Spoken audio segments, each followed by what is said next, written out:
All right, guys, Papa Pepper back once again here at the Abundant Harvest Homestead. The rain finally let up. Stuff is looking pretty good. We're trying to make that progress in winter to set ourselves up for the spring. I've got a whole remodel coming to this area, a whole change of plans coming up in that area, or a building upon some of the plans we already had. We've still got so much to go on through here. There's so many works in progress. And ultimately, man, making progress in winter is hard, especially when it's acting more like winter. Coming from Wisconsin, originally moving down here to the Ozarks, I am used to not really having anything to do outside as far as progressing on a garden when it's winter, because it is so cold, freezing temperatures, sometimes below zero. There is so much snow, sometimes even feet of it, that I mean, you weren't doing anything. Maybe you were starting some seedlings inside the house. I'd often try to start my peppers by mid-February or so, but I didn't really do any work outside in the garden. Now here, sometimes it is 60 or 70 and it's sunshiny and it's nice and warm, and to come out here and to get some stuff done in winter, very, very fun, very nice, very appreciative, just a wonderful time. But when it's cold and wet and rainy, and especially if you're coming back into health from a sickness, then it's not always that easy. Some people were asking what I kind of do for colds, and some of the things I was dealing with as far as the health issues. I like colloidal silver.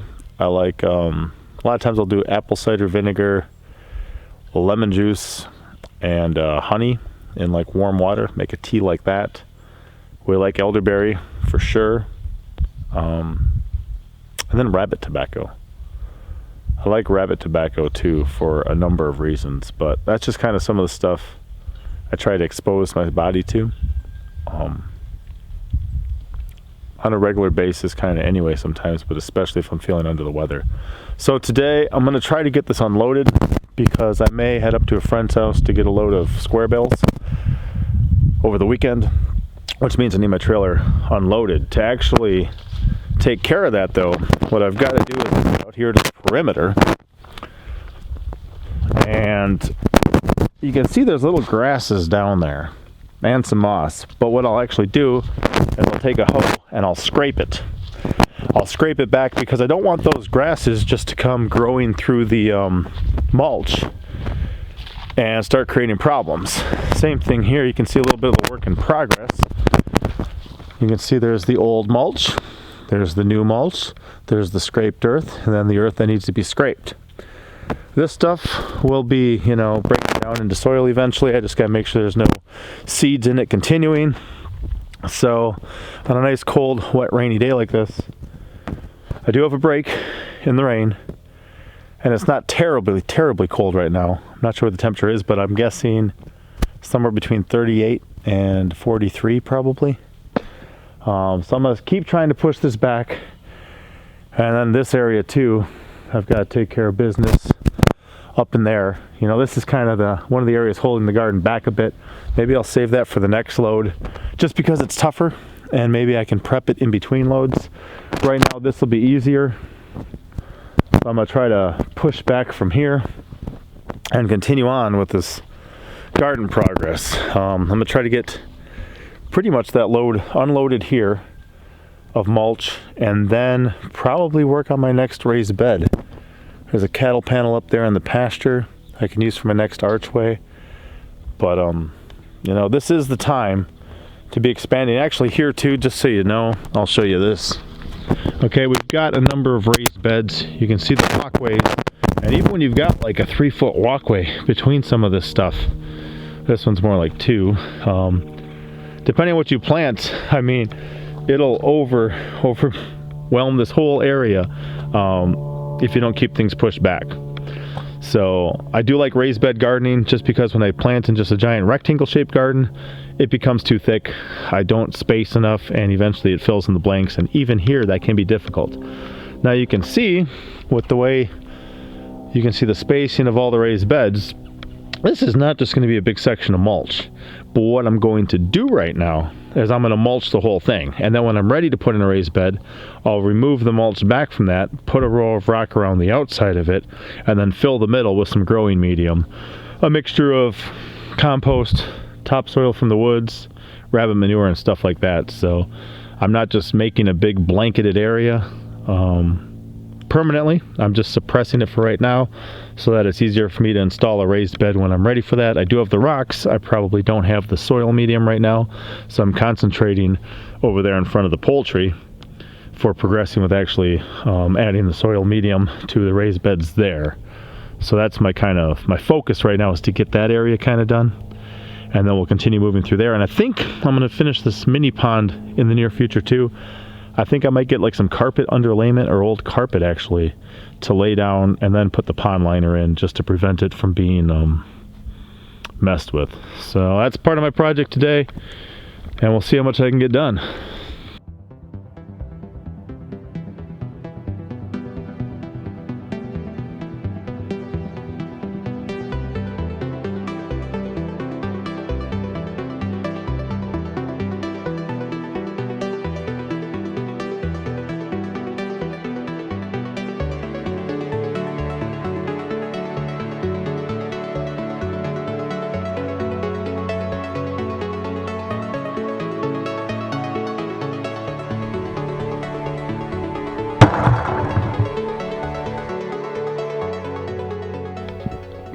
So here you can see a couple different things. When I scrape it back, all those root systems, all those grasses come out. I lift that soil and I store it in some 5-gallon buckets for now. I don't want that grass growing in my garden area, but there's a lot of good stuff there. And if we add that into our compost, we can make a really good growing medium to fill our raised beds with. Everything here is pretty much a resource. You may have seen me wander over here with something.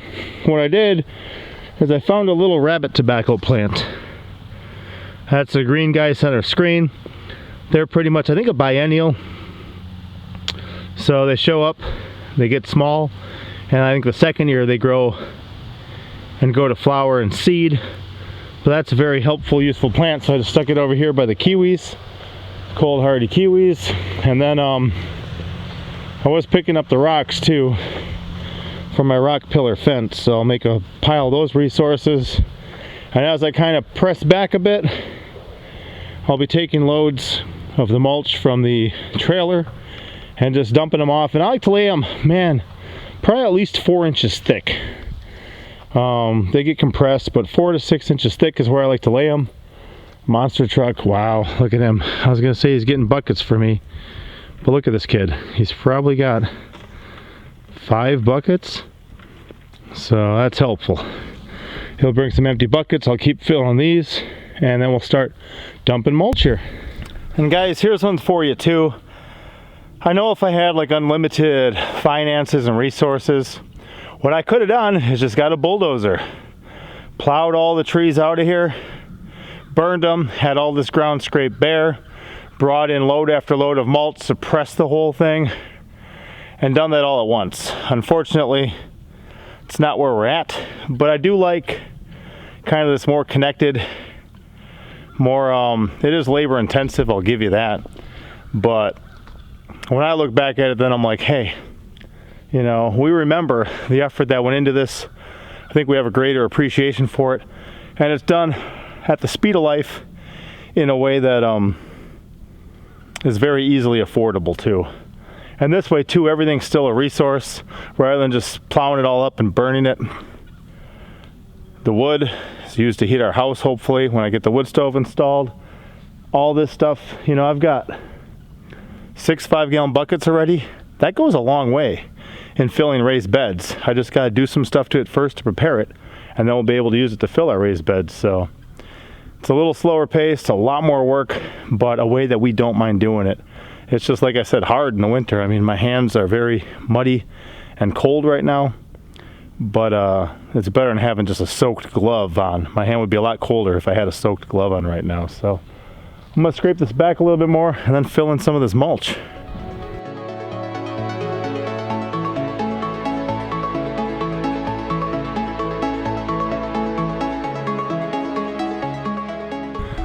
Well, that's a little disheartening too, almost. I didn't get that big of an area here, but it was 28 5-gallon buckets. I think we can get about around 70 some we counted once off of a load on the trailer. I was hoping that would go farther, and I could have even went thicker, and eventually there's some little valleys in here I'll smooth out too, but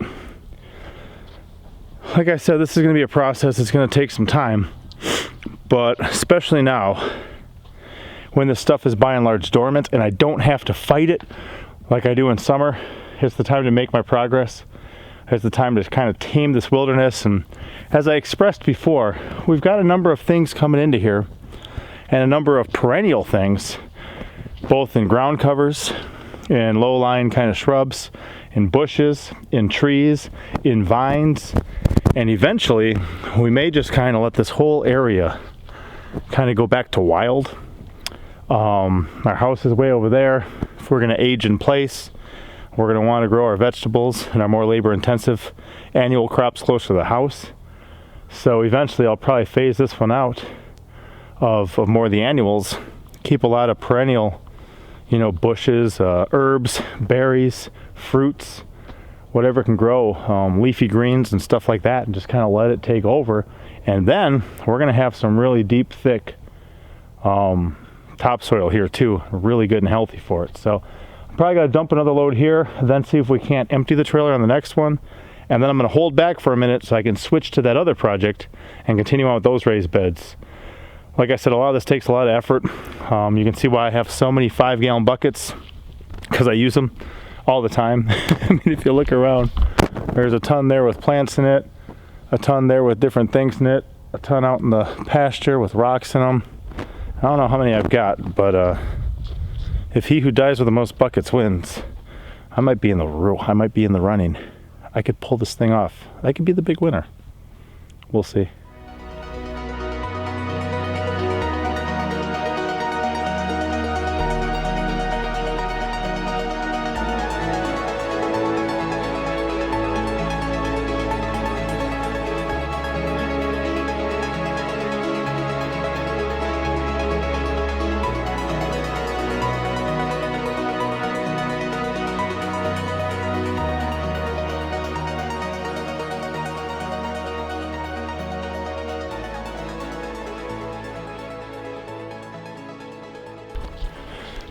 That may seem like a lot of work to get it off there, and I'm not saying it's not.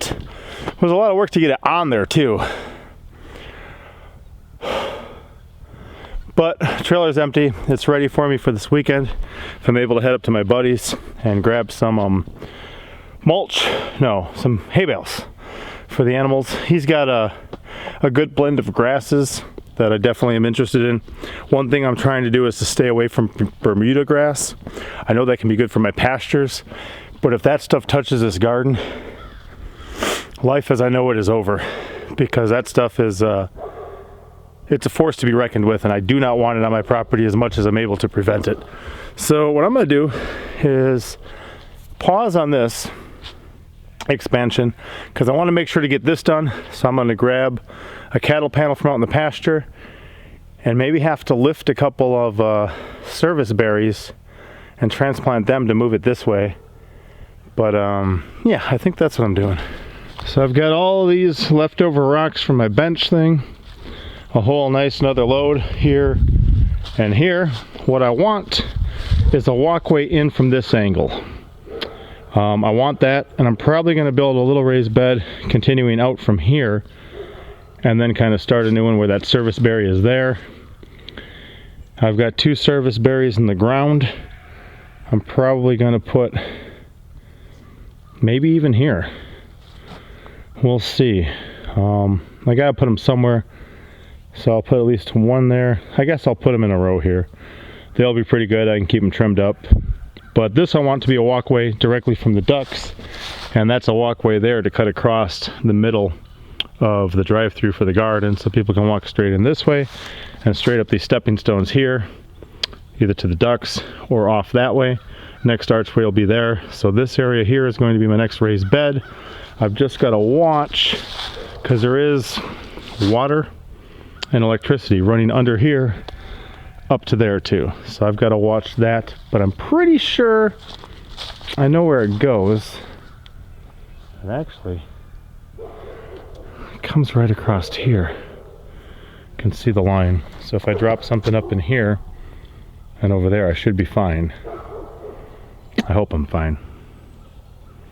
All right, and then I'll have to cut out these. These are actually tamarillos from last year, dwarf tamarillos. I'll have to cut those back and out. I'll get a saw. And then we'll turn this in the next raised bed and continue this project. And I really can't wait. Hopefully I can get this all prepared this winter just to have a nice long section. It'll be a raised bed and an archway, a raised bed and an archway, a raised bed and an archway, a raised bed and an archway, and a raised bed. So I'll have 4 nice big archways across here. They'll have a back like that chain link fence to go up. And this is just gonna be a incredible area for growing. Which is going to be, I don't know, I can't wait to see what it looks like next year. I love the look of this already. When this whole thing is finished and lush and green and you've got just food spilling out of here and over these archways and on the backdrop, I don't know, it could be fantastic. We'll have to find out. And let's go take a look at that bench in the daytime too, from the last video. So, like I said, I'll have to trim back those towels hanging off there. But it's a pretty good looking bench. Got a good walkway behind it, good walkway in front of it. If I sit on it, oh yeah, it's barely got much wiggle to it. It's pretty sturdy, and I think it'll settle in a little more over time too. I could just take like a construction adhesive, something you'd use on like a rock or concrete, and just squirt it between each of the rocks and on this thing too there. But I'm kind of avoiding that. If I can have it be more natural, that's better. And I don't always trust all the chemicals and everything, even though I don't live in the state of California. I know there it would cause cancer, but I don't want that really a whole bunch of construction adhesive above my strawberry bed or something like that. So I like it. I think it worked well. I'll grab this chop saw for cutting down those dwarf tamarillos. And then my cattle panels right on the other side of the fence for the archway. So also on this one, I will spare you guys just a fast-paced bunch of work. I know some people like to see some of the stuff that goes into it.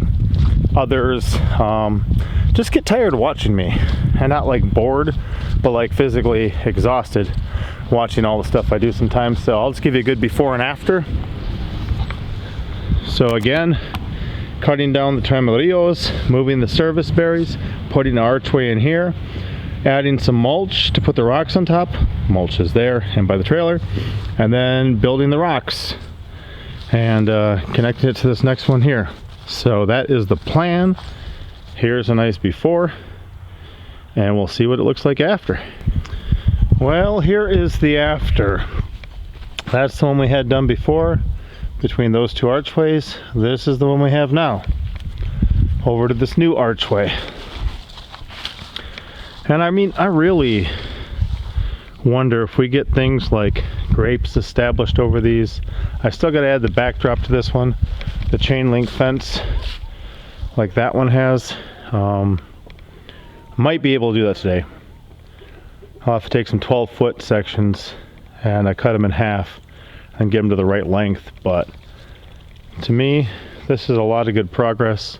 These are pretty good sized beds. There's a lot of food we can grow in them, especially with growing something up the backside and then something at the ground level in the front. Still got extra mulch over there to continue with the other project. And all things considered, it's a cold day, but I can make it, you know, barehanded. At least the rain stopped. My feet are soaking wet and muddy, yucky down there. But that just comes with the territory. I don't know. I really can't wait to see this. I mean, it's going to look like some amazing stuff.